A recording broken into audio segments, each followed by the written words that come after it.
اور میں نے اسے پھر کبھی نہیں دیکھا۔ مایوس اور الجھن کی شکار کلینکس کی ملاقات میری اوما سے ہوئی۔ وہ نیروبی کے غریب نواحی علاقے کیول میں بغیر لائسنس کا کلینک چلاتی تھی۔ ایسے کلینکوں کے بارے میں افواہیں ہیں کہ وہ بچوں کی اسمگلنگ کرتے ہیں۔ وہ چاہتی تھی کہ میں اپنے بچے کو جنم دینے کے فوراً بعد اسے بیچ دوں۔ اس نے مجھے بتایا کہ ایک ایسا گاہک ہے جو 90 امریکی ڈالر میں بچے کو خریدنا چاہتا ہے۔ میری نے ہماری خفیہ رپورٹر کو بچہ بیچنے کی کوشش کی۔ یہ 8.5 ماہ کی حاملہ ہے اور جلدی ہی بچہ پیدا ہو جائے گا۔ قیمت کیا ہے؟ ہم نے 400 امریکی ڈالر پر اتفاق کیا ہے۔ اس نے بچے کے لیے کلینکس کو جو رقم کی پیشکش کی تھی یہ اس سے $300 زیادہ تھے۔ پیدائش کے فوراً بعد ہی کلینکس اپنے بچے کے ساتھ کلینک چھوڑنے میں کامیاب ہو گئی اور افریقہ ٹیم سے مل گئی۔ ہم نے ان کا رابطہ سرکاری چائلڈ پروٹیکشن آفیسر سے کروایا۔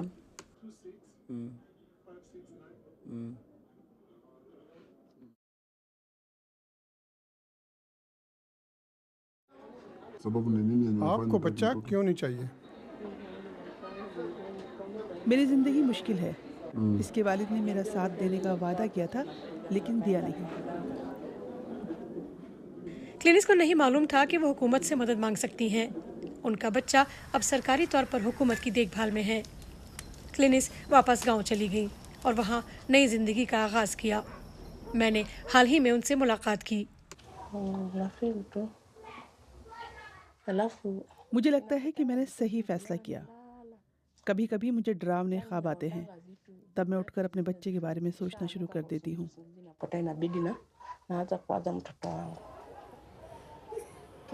میری اوما اب روپوش ہے اور انہوں نے اس فلم میں لگے الزامات کا جواب نہیں دیا۔ کینیا میں لاتعداد نوجوان خواتین کلینکس کی طرح ہی اکثر خاموشی سے اس صدمے کے ساتھ رہتی ہیں۔ یہاں برطانیہ کے علاقے نارچ میں جان ان سینٹر کے سائنسدانوں کے مطابق ایک خاص قسم کا مٹر جسے ایک جھریوں والا سپر مٹر کہا جاتا ہے ٹائپ 2 ذیابیطس کو کم کرنے میں مدد کر سکتا ہے، کیونکہ اس سے بلڈ شوگر کی سطح کو قابو میں رکھنے میں مدد ملتی ہے۔ رچرڈ ویسکوٹ کی رپورٹ پیش کر رہے ہیں حسین عسکری۔ لوگوں کی نظروں سے دور اس کمرے میں اس مہلک مسئلے کا حل موجود ہو سکتا ہے جس سے برطانیہ کی آبادی کے تقریباً 50 لاکھ لوگ متاثر ہیں، اور جن میں سے 1 لاکھ کو اس کا اندازہ ہی نہیں ہے۔ یہاں شدید ٹھنڈ ہے تاکہ ان بیجوں کو محفوظ رکھا جا سکے، اور یہ ہے سپر مٹر۔ ہم اسے ایک مٹر کے طور پر دیکھتے ہیں لیکن اصل میں یہ مٹر کے پودے کا بیج ہے۔ یہ ایسی چیز سے بھرپور ہے جسے مزاحمتی سٹارچ کہا جاتا ہے۔ ٹائپ 2 ذیابیطس کو کنٹرول کرنے میں واقعی یہ اہم ثابت ہو سکتی ہے۔ کلیئر، آپ نے دراصل اس مٹر سے کیا دریافت کیا؟ یہ اتنا اہم کیوں ہے؟ ان میں مزاحم نشاستہ کی مقدار بہت زیادہ ہوتی ہے۔ اس کا مطلب یہ ہے کہ نشاستہ بہت آہستہ آہستہ ہضم ہوتا ہے، لہٰذا جب ہم اس طرح کے بیجوں پر مشتمل کھانا کھاتے ہیں تو ہمارے خون میں گلوکوز یا شوگر کی سطح میں تیزی سے اضافہ نہیں ہوتا، جو ٹائپ 2 ذیابیطس جیسے امراض کی روک تھام کے لیے واقعی اہم ہے۔ کیونکہ شوگر کی جو مقدار ہمارے جسم میں ہوتی ہے، اس مناسبت سے انسولین بہت اچھا کام نہیں کرتی۔ لیب میں سائنسدانوں نے سپر مٹر کے اندر کا جادو ظاہر کیا ہے، جو دراصل مٹر ہی کی ایک قسم ہے جسے زیادہ عرصے تک بڑھنے دیا گیا۔ یہ عجیب و غریب شکل اس مزاحمتی نشاستے کے دانے ہیں۔ یہ وہ چیز ہے جو شوگر کی سطح کو بڑھنے سے روکنے میں ہماری مدد کر سکتی ہے۔ ٹائپ 2 ذیابیطس آپ کے دل اور جگر کی بیماری، فالج اور جسم کے اعضاء کٹنے کے خطرے کو بڑھا سکتا ہے۔ صحت مند غذا اس کو قابو کرنے اور اس سے بچنے کا بھی ایک اہم ذریعہ ہے۔ ممکنہ طور پر یہی وہ چیز ہے جو ہم سب مستقبل میں کھا سکتے ہیں۔ یہ ایک پیسٹ ہے جس پر استعمال کی تاریخ لکھی ہوگی، لہٰذا انہوں نے مجھے اسے نہ چکھنے کا مشورہ دیا ہے۔ لگتا ہے کہ کافی مزیدار ہے۔ تو بڑا سوال یہ ہے کلیئر کہ اگر آپ کو مٹر پسند نہیں تو کیا ہوگا؟ بہت سے لوگ یہ سوال کرتے ہیں۔ آپ مٹر کو چھپا کر مختلف طریقوں سے بنا سکتے ہیں۔ آپ ان کو آٹے میں پیس لیں اور اس آٹے کو روٹی میں یا ان بسکٹ میں شامل کریں، جیسے کہ ہم نے مٹر کے آٹے کا استعمال کر کے بنایا ہے۔ نمکین بسکٹ جو آپ اپنے ہمس کے ساتھ کھا سکتے ہیں۔ ناقص خوراک اور ورزش کی کمی کی وجہ سے ذیابیطس عالمی وبا بن گئی ہے۔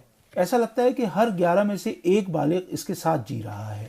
اس سمت میں مزید تحقیق کی ضرورت ہے۔